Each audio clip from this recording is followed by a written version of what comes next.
अरे उख नारिया लहबा अफलावा सब कला सुख में सजाई मुझी। अरे उख नारिया लहबा अफलावा सब कला सुख में सजाई मुझी।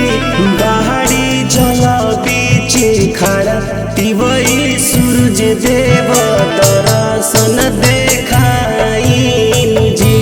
बाहरी जल बीच खड़ा तिवई सूरज देव दर्शन देखाई मुझी। सबके हुआ सहारा लगवले बा तेरी जन लगाई मुझी। बाहरी जल बीच खड़ा तिवई सूरज देव दर्शन देखाई मुझी। बाहरी जल बीच खड़ा तिवई सूरज देव दर्शन देखाई मुझी।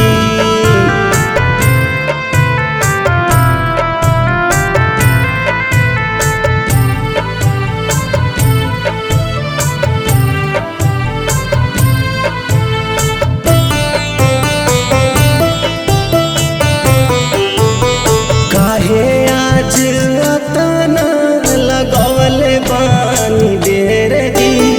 दर्शन देखाई भइले अरघ के बेर जी। काहे आज अतना लगवले बानी देर जी। दर्शन देखाई भइले अरघ के बेर जी।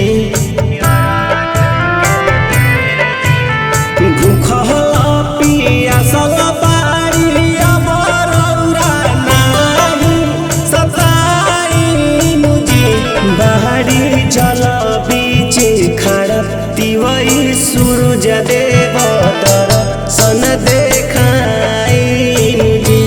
बाहरी जल बीच खड़ा तिवई सूरज देव दर्शन देखाई मुझी।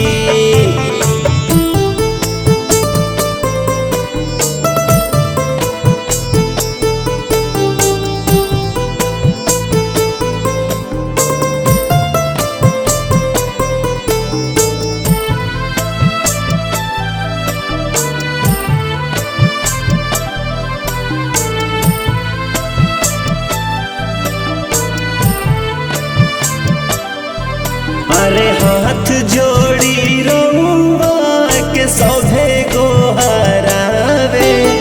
पनिया में बरातिन के भीड़ लागल बावे।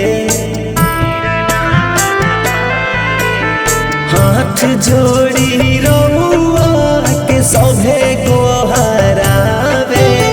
पनिया में बरातिन के भीड़ लागल बावे। कहे सोनू पिंकू बदरी चीरी के बहरी रउआ आई मुझी। बाहरी जल बीच खड़ा तिवई सूरज देव दर्शन देखाई मुझी। बाहरी जल बीच खड़ा तिवई